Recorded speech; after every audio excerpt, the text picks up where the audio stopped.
তার উপরে বরফ দিলে আপনার ঘন্টার কাজ একদম সেকেন্ডে হয়ে আসবে। এবং আপনি কি কখনো মিক্সার জারেতে তেল দিয়েছেন এবং এই মিক্সার জার কি কখনো গ্যাসের চুলার উপরে দিয়েছেন? এগুলো যদি আপনি করে থাকেন তো আপনাদের সংসারে অনেকটা কাজ তো বেঁচে যাবে এবং আপনার ঘন্টার কাজ একদম সেকেন্ডের মধ্যে করে ফেলবেন। প্লিজ ভিডিও পুরো দেখবেন, একটু স্কিপ করবেন না।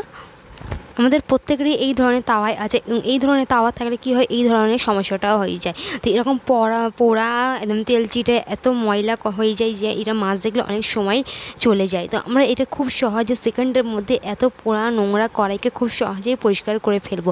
তার জন্য আমাদের লাগবে এখানে একটু বরফ। হ্যাঁ, বরফ আমাদের এই ময়লাগুলোকে একদম তেল চিটে যেগুলো হয়ে আছে এবং কালি দাগ পোড়া আছে সেগুলো খুব সহজে টেনে বার করতে সাহায্য করে। তো এই বরফ দিয়ে আমরা তাওয়া খুব সহজেই পরিষ্কার করে নেব। তো এই যে ময়লার উপরে তেলের চিটের উপরে যে আমরা তার উপরে যে আমরা রান্না করে খেয়ে থাকি, এটার ফলে কী হয়, আমাদের স্বাস্থ্যের জন্য অনেক ক্ষতি, তাই না? অনেক কোলেস্টেরলের মতন সমস্যা এবং ব্লাড প্রেশার, এগুলো সব সমস্যা দেখা যায়, আরও নানান সমস্যা দেখা যায় যদি এটা নিয়মিত পরিষ্কার না করি। তো আমাদের তাওয়া থেকেই আমাদের সমস্যাগুলো দেখা যায় স্বাস্থ্যের জন্য। তো এটা পরিষ্কার করা খুবই প্রয়োজন। যদি মাঝে দিয়ে মাজতে যান তো অনেক সময় চলে যাবে।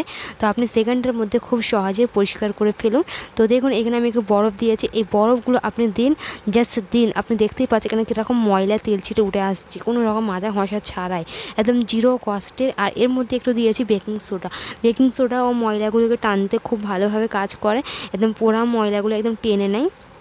তো বরফ দিয়ে জাস্ট রাফ করে দিন আর একদম এই পোড়া তেলচিটে ময়লাগুলো একদম টেনে অ্যাবজর্ব করে বের করে ফেলুন। তো এই সবসময় আপনি এই বরফ দিয়ে আপনি পোড়া তাওয়াগুলো পরিষ্কার করে নেবেন, দেখবেন খুব সহজেই পরিষ্কার হয়ে আসবে। এটা আমাদের নিয়মিত পরিষ্কার করা দরকার। এটা অনেকেই পরিষ্কার করতে ঠিকমতো চায় না, যদিও পরিষ্কার করতে গেলে তো আমাদের অনেক সময় চলে যায়। এখন বর্তমানে যে সময়ের পরিস্থিতি, সময়ের অভাব অনেকটাই বেশি হয়ে গেছে যে আমরা সময়ের জন্য কিছু করতে পারি না। আমরা মহিলাদের সারাদিনে অনেক কাজ করতে হয়, যেহেতু সময়ের অভাবের জন্য কোনোটাতেই কিছুতেই হতে চায় না। তো আপনি একটু ছোটো ছোটো টিপস এবং কৌশল জানা থাকলে আপনি সংসারের কাজগুলো একদম সময়ের মধ্যে করে নেবে। একদম ফুল ডে করতে যে সময়টা লাগে আপনার, ওটা আপনি হাফ বেলার মধ্যে করিয়ে ফেলতে পারেন। খুব সহজে আপনি আপনার যত সংসারের কাজগুলো পরিষ্কার করে এবং নিজেদের জন্য অনেক যত্নও নিতে পারবেন এবং অনেক টাকাও বাঁচিয়ে নিতে পারবেন। তো এইটা যেমন জিরো কস্টে দেখুন সেকেন্ডের মধ্যে পরিষ্কার করে ফেলছেন। তো দেখুন এই তাওয়াটা একদম আপনাদের সামনেই, দেখতেই পাচ্ছেন কতটা ময়লা উঠে আসছে। তো কীভাবে ভালো করে একটু ঘষা দিয়ে তো যেখানে যেখানে তেল চিটে ময়লা ভালো করে নিতে হবে। তো এখানে আমি নোংরাটা ফেলে দিয়েছি। তো এখানে দেখতে পাচ্ছেন জাস্ট চামচ দিয়ে আমি রাফ করছি, তো একদম ময়লাগুলো উঠে আসছে। দেখতেই পাচ্ছেন কতটা সহজে পরিষ্কার। তারপরে একটু মাজনি দিয়ে মেজে নিলে যত ময়লা একদম পরিষ্কার হয়ে আসবে। একদম তেল চিটে যেগুলো হয়ে আছে সেগুলো খুব সহজে আপনি পরিষ্কার করে ফেলতে পারবেন। তো প্লিজ ভিডিও পুরো দেখবেন।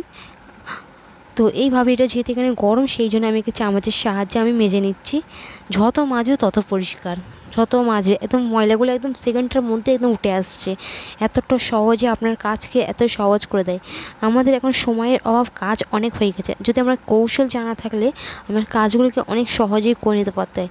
তার জন্য আমাদের একটু টিপস এবং হ্যাকস মেনে চলতে হয় সংসার জীবনে, তবেই আমরা সংসারের কাজগুলোকে গুছিয়ে এবং সময় মতো খুবই করতে পারবো। তো এছাড়া দেখুন কতটা সহজে আমি পরিষ্কার করে যতটা আমার মাজার প্রয়োজন আমি ততটাই মেজেছি। আপনারা যত পরিষ্কার করতে পারেন এই পদ্ধতিতে পরিষ্কার করবেন, আপনাদের তাওয়া খুব সুন্দরভাবে পরিষ্কার হয়ে যাবে। তো তবে আমি এতটাই পরিষ্কার করছি আপনাদের সামনে দেখানোর জন্য, যেহেতু ভিডিও অনেক লম্বা হয়ে যাবে। তো দেখুন এখানটা একদম কতটা সহজে তেল কাজটা ময়লাগুলো খুব সহজে পরিষ্কার হয়ে গেছে। তো এইখানে আমার খুব সহজে পরিষ্কার হয়ে গেলে একদম কোনো রকমের ঝামেলা ছাড়াই অনেক পরিষ্কার হয়েছে আপনাদের সামনেই একদম জিরো কস্টে। নেক্সট হচ্ছে, তো এখানে আমি একটি খালি কন্টেনার নিয়েছি, ওয়ান টাইম কন্টেনার, যা আমাদের বাড়িতে এসে থেকে খাবার, অনলাইন থেকে খাবার কিনা বা কোনো কাজ। তো এর মধ্যে আমি একটা পলিথিন পরিয়ে দিলাম। তো এইভাবে পলিথিনটাকে পরিয়ে, তো ছোটো সাইজের হলেও পলিথিনটা খুবই ভালো, আর বড় হলেও কোনো অসুবিধা নেই। তো এখানে আমি রাবার ব্যান্ডের সাহায্যে একটু গিট বেঁধে দেবো। তো এটা আপনি কীভাবে ব্যবহার করবেন, এই কন্টেনারটা অনেক কাজে আপনি ব্যবহার করতে পারেন। এটা আপনি রান্নাঘর কিংবা বাড়ির ঘরের অর্গানাইজ হিসেবে ব্যবহার করতে পারেন। তো ছোটো ছোটো ফেলে দেওয়া জিনিস দিয়ে আপনি সংসারে অনেক কাজ সহজ করে নিতে পারেন এবং সংসারকে পরিপাটি করতে পারেন। তো এইখানটা আমি রাবার ব্যান্ড দিয়ে এইভাবে করে নিলাম। তো দেখতেই পাচ্ছেন কতটা সুন্দর একটি অর্গানাইজার তৈরি হয়ে গেল। তো মাঝখানটা একদম হোলও হয়ে গেছে, যেহেতু এটা রাবার ব্যান্ডের দিয়ে তো এটা আমার লুজ এবং টাইট করা যাবে, তো দেখতেই পাচ্ছেন। তো এর মধ্যে আপনি আপনার অনেক প্রয়োজনীয় জিনিস রাখতে পারেন, রান্নাঘরের সামগ্রী রাখতে পারেন, কিংবা এখানে বাচ্চাদের রাবার ব্যান্ড ছড়িয়ে ছিটিয়ে থাকা, ক্লিপ, হেয়ারগুলো সব ছড়িয়ে ছিটিয়ে থাকা, তো এরভাবে এর মধ্যে রাখতে পারেন আপনি। তো দেখতে পাচ্ছি আমি এর মধ্যে রেখে দিলাম কতটা সহজে, দেখুন খুব সুন্দর, দেখতে খুবই সুন্দর লাগছে একদম, যেহেতু হোয়াইট কালার। তো এটা আপনি রান্নাঘরে আদা রসুন রাখার কাজেও ব্যবহার করতে পারেন, খুবই কাজে আসবে। চলে যাচ্ছে পরবর্তী টিপসে, প্লিজ ভিডিও পুরো দেখবেন। তো আমরা প্রত্যেকেই কম বেশি 3 পিস পরেই থাকি, তাই না? তো 3 পিসগুলো আমরা কিভাবে ভাঁজ করি, এর সাথে আমরা প্লাজো কিংবা ওড়নাও নিয়ে থাকি, তাই তো? এই ওড়না এবং প্লাজোগুলো আলাদা আলাদা করে ভাঁজ করে সাইডে রাখতে হয়। তো সেইটা আমাদের সাইডে রাখতে হয়, এবং যখন আমাদের প্রয়োজন মনে হয়, পরার সময় হয়, তো একটা তো নিলাম, তো আর দুটো আমাদের খুঁজতে সময় লাগে। তো আপনি কিভাবে রাখলে একদম স্পেস সেভিংও একদম একেবারেই আপনি পেয়ে যাবে। তো আজকে আমি এমন একটি পদ্ধতি দেখাবো, এটি একদম সিম্পল একটি টিপস, যেটা আমাদের আগে জানা ছিল না। এই পদ্ধতির দেখার পর আপনি জানতে পারবেন। তো আমি দুটো আস্তিনগুলো এক সাইডে করে নিয়েছি, এই যে প্লাজো এবং এর ওড়নাটা। তো আমি এটা কোথায় রাখবো, যে আমরা একদম হাতের মাত্র পেয়ে যাব। তো আপনি এইভাবে কুর্তিটাকে উপরের দিকে তুলে নেবে, এর ভেতরে সাইডে প্লাজো এবং ওড়নাটাকে রেখে। দেখতে পাচ্ছেন কতটা সহজ একটি টিপস, একদম অজানা টিপস। আমরা যদি সংসারের কাজগুলো যদি একটু বুদ্ধি খেটিয়ে করি, তো আমরা সংসার অনেক সহজ হয়ে যায়। তো এটা ভাঁজ করে নেওয়ার পর তারপরে নর্মালি যেরকম আপনি কুর্তি ভাঁজ করেন ঠিক ওইভাবে করে নেবে। আর আপনাকে আলাদা করে সময় মতো আর খুঁজতে হবে না, আপনার যখন প্রয়োজন মনে হবে কোনটা পরবেন, সেটা ঠিক আপনি হাতের কড়াই পেয়ে যাবেন। আর এক্সট্রা করে ওড়না আর পায়জামার কোনো রকমের প্রয়োজন লাগবে না, সব কিছু এর মধ্যেই আছে। এতে করে কি হয়, সময়ও অনেকটাই বাঁচে। আর আলাদা করে গুছিয়ে রাখতে গেলে স্পেস সেভিংও অনেকটা জায়গা জুড়ে আপনি এক জায়গায় খুব সহজে রাখতে পারলেন। নেক্সট হচ্ছে, আমাদের প্রত্যেক দিনের দৈনন্দিন জীবনে আমাদের মিক্সার ব্যবহার করে থাকে। এখন সময়ের যেহেতু এখন টেকনিক এতটাই এসে গেছে যে আমরা রান্নাঘরে মিক্সি না হলে হবে না।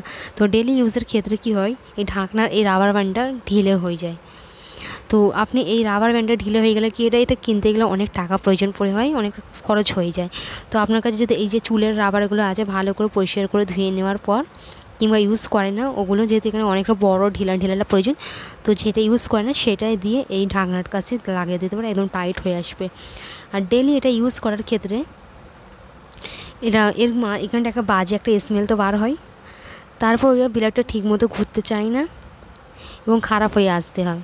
তো আপনি কি করবেন, একটু নারকেল তেল নেবে, এর ব্লেডগুলো একদম ধারালো হবে এবং খুব সহজে ঘুরতে শুরু করবে। তারপর আপনি অপর সাইডে একটু ভ্যাসলিন লাগিয়ে দেবে। তো এই পিছনের সাইডে চাকাটাও ঘুরতে ঠিক মতো চায় না, আটকে যায় এবং বন্ধ হয়ে যায়, এটাও টাইট হয়ে যায় ডেলি ইউজের ক্ষেত্রে, এবং তো এটাও ময়লা পড়ে যায়। তো আপনি কী করবেন, একটু ভ্যাসলিন ওইতেই লাগিয়ে নেবেন। তারপর গ্যাসের চুলাটাকে একটু অন করে লো ফ্লেমে রেখে মিক্সি জারটাকে এইভাবে উল্টো করে দেবেন। তো এইভাবে যদি করেন, তো যত গন্ধগুলো দূর হবে এবং ময়লা যেগুলো জীবাণু কীটাণু হয়ে আছে সেগুলোও দূর হবে, এবং মিক্সি জারটা খুব পরিষ্কার হয়ে যাবে, একদম ব্লেডগুলো খুব ধারালো হয়ে আসবে, একদম নতুনের মতন ধারালো হয়ে আসবে। তো এই টিপসটা অবশ্যই অ্যাপ্লাই করবেন। আর তারপর এটা ইউজ করার আগে ভালো করে নর্মাল পানি বা ডিটারজেন্ট দিয়ে ভালো করে ধুয়ে নেবে, একদম খুবই ভালো ওয়ার্ক করে। একবার এই টেকনিকে একবার ব্যবহার করবে, জীবাণু কীটাণু দূর হবে এবং ব্লেডের ধার হবে, খুব ভালোভাবে ঘুরবে। তো আপনি বাড়িতে খুব সহজেই এটাকে ধার করে নিতে পারলে এবং এটাকে ভালো করে নিতে পারলে। তো আজকের পর্যন্ত এতক্ষণ সঙ্গে ছিলেন, অসংখ্য ধন্যবাদ।